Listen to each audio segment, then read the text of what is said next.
right now, I'm gonna show you how to nature journal marine iguanas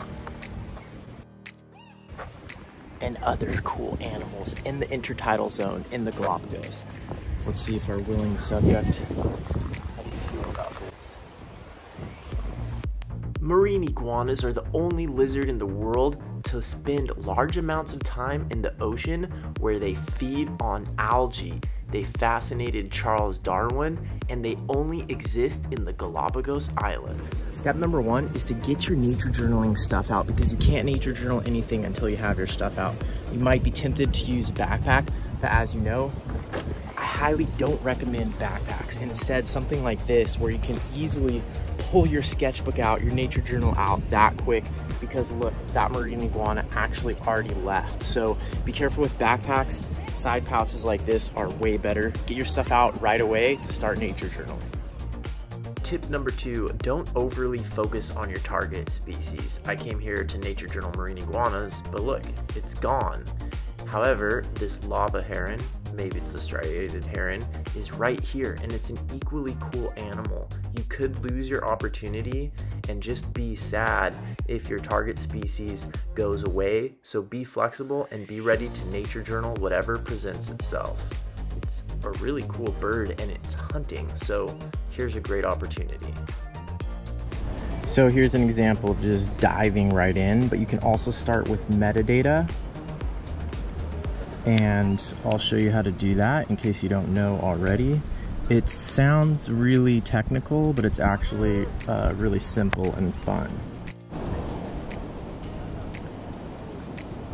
So I like to make a rectangular box around my metadata, put the location. So I'm at Playa de la Estación, next to the Charles Darwin Research Station. Santa Cruz Island, Galapagos. Oh, the heron just pooped and I missed the poop. Dang it. The heron is leaving now, so I'm glad that I'm glad that I dove in right away, because otherwise I might have missed that opportunity while the heron was close by. So here I'm gonna also put some notes about the weather. It's basically sunny, so I'm gonna make this little sun symbol. I forgot my sort of metrics for estimating wind speed, so I'm just gonna make like a basic symbol showing that it is rather windy. I have a thermometer that I can look at, a cheap little thermometer that I can look at. Let's see if I can show it to the camera. This little thermometer is saying that it's basically 79 degrees Fahrenheit.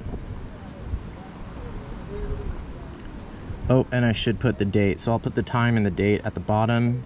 It's basically 12 o'clock. Oh, I need to put the tide, 12 o'clock, and it is July, I think it's like the 21st. 22nd, maybe. 22nd, July 22nd. And that's all you have to do for metadata. Easy. Okay, so I did the hardest part so far. I broke in the blank page. Getting started is always the hardest. It's really easy to procrastinate. I had to drink coffee even before coming here, but try not to procrastinate once you're on location. I got this sketch in, I got my metadata. Now I see another marine iguana that looks like it's gonna swim out of the water nearby. So let's see if we can go nature journal that marine iguana. Oh, here comes a marine iguana swimming. So I'm gonna try to capture it swimming.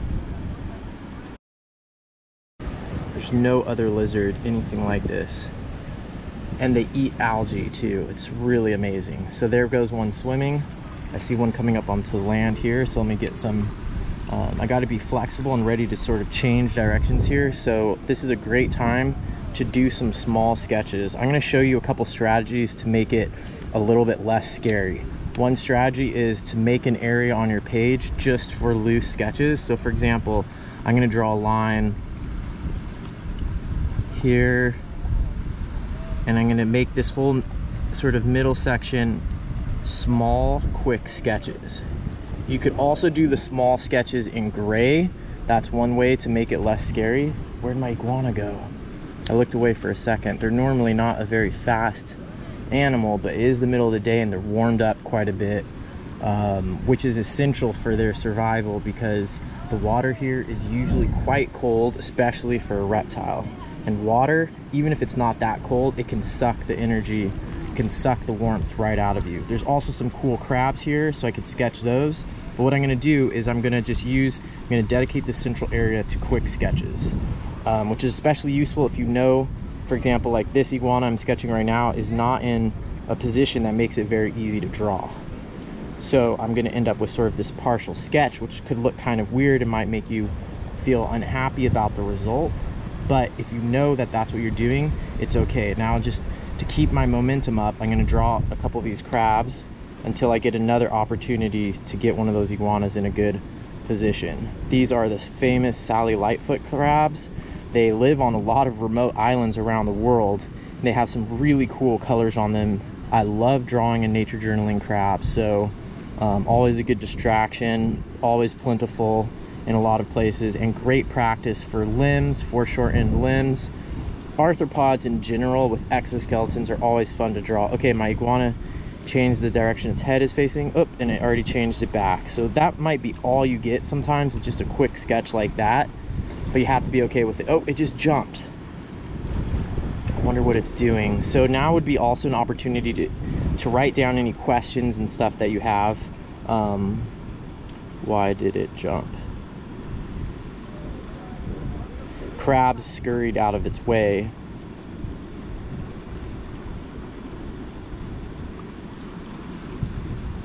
Okay, now it's in a better position, so I'm going to get a more in-depth sketch of it, or at least hopefully I'll be able to sketch it better in this position. So because it's in a more stable position, I'm actually going to move back into the shade over here and see if I can get more of a sketch on this really cool marine iguana in a slightly easier pose. Sometimes they'll go back into a position that you initially started sketching them in, and you can complete part of the drawing. It kind of looks like it's looking for food. Oh, it just moved again, shoot. So this is why you have to be able to do quick sketches. It looks like it's doing some type of feeding on the rocks right now. So I'm ending up with a lot of these incomplete sketches.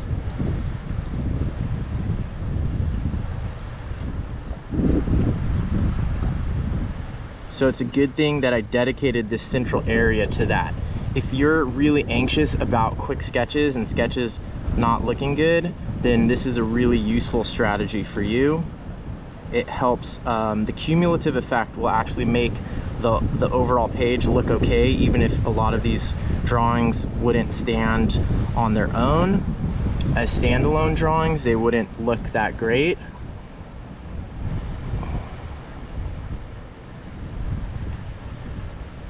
Okay, I see it for sure. It looks like it's eating. This iguana right here might have a really tough time surviving.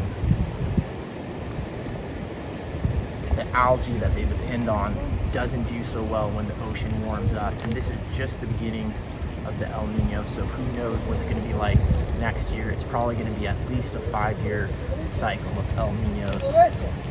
In some cases, 90% of them die during the El Ninos. Oh, okay, so this is a great opportunity to draw them feeding, because look at that thing. It's definitely getting in there and feeding. So I'm going to try to show, I see green algae and red on this rock. Notice how without even getting my watercolors out, I can quickly jot down that information using words. That is one of the powerful things about words.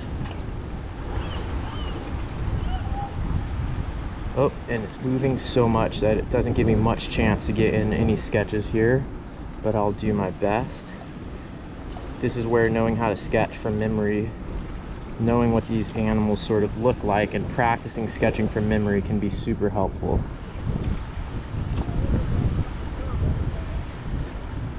So I barely got its feet and tail wet to do that.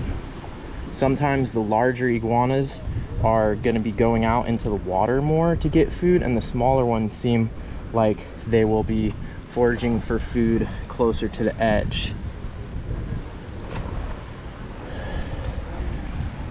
So I'm almost filled up with my space in here, and then I'm gonna have to come up with another strategy. Oh, there goes the shark again. Wow. That is so cool and distracting, because nature is so distracting.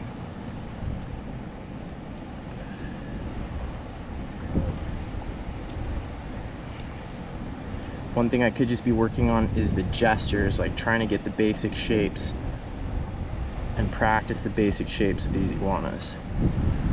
There it goes, and it's moving again. Lots of moving. So if you're feeling frustrated, you can always vent on your paper. Hard to draw because lots of moving. And look at that. So we filled that whole section right there with a bunch of little sketches, and there's a cumulative effect. Even though a lot of these sketches are really rough and not very great, one thing I could do right here is put in a little title or something. So let's do that. Bubble letters, of course.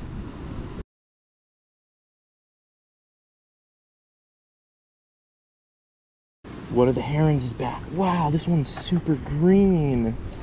That is crazy. It's like a metallic green color.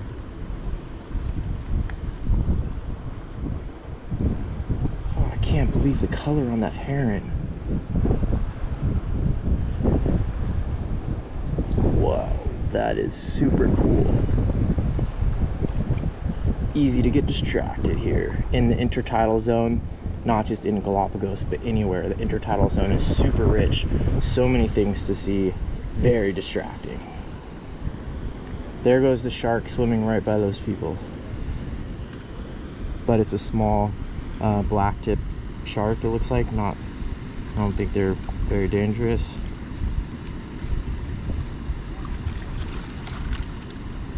Sometimes you can save the lettering and do the lettering at home, especially if there's so many cool things to sketch while you're in the field, or if you feel like you need a little bit more control to do the lettering. But look at this page developing so far. We don't have any watercolor down yet, but we've got a lot of cool stuff going on.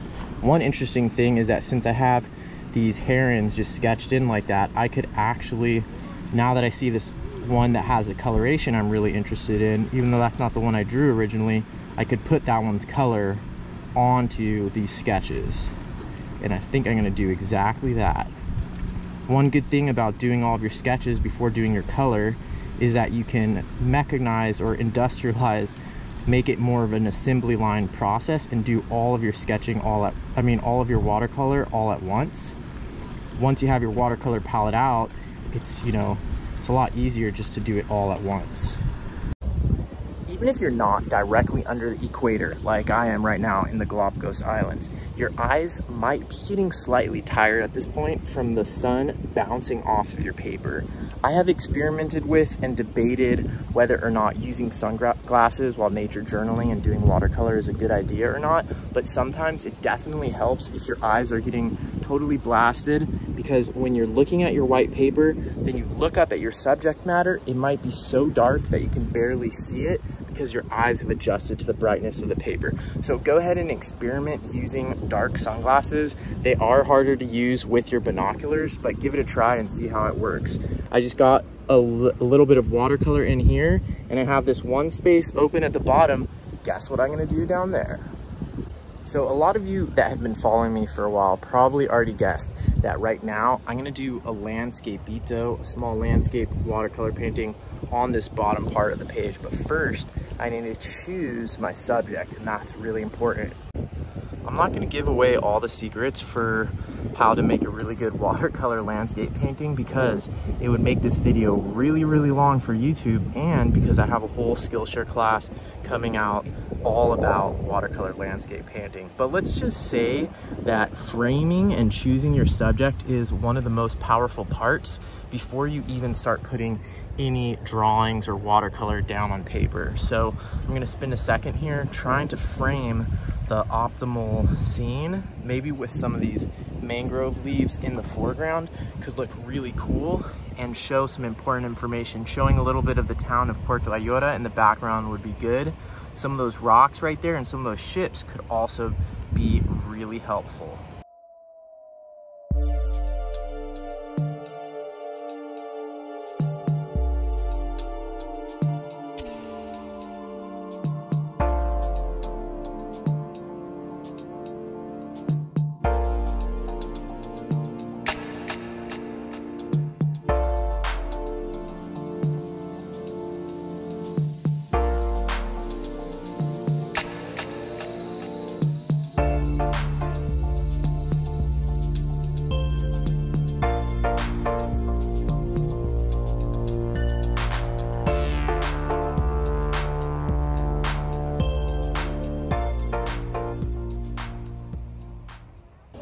All right, I got my landscape painting in, and I'll call it a good session at nature journaling in the intertidal zone in the Galapagos. Check it out, it's really awesome. I love nature journaling in the intertidal zone wherever I am. If you have an intertidal zone near you, definitely go nature journal there. You can see some of my other videos about nature journaling in the intertidal zone. And if you really want to get better at doing watercolor landscape paintings like this, check out my Skillshare class. I'll post the link to the first one I did, and there's a new one coming soon. As soon as it's out, I'll post the link, but check me out on Skillshare. Following this link, you can also get 1 month off from a whole year subscription. And not only can you learn about watercolor landscape painting from me, but you can also learn about it from other teachers and take a bunch of other cool classes in other art topics and stuff like that. So check out the link right here to learn more about Skillshare and sign up for a whole year, getting 1 month free. All right, see you next time. Bye.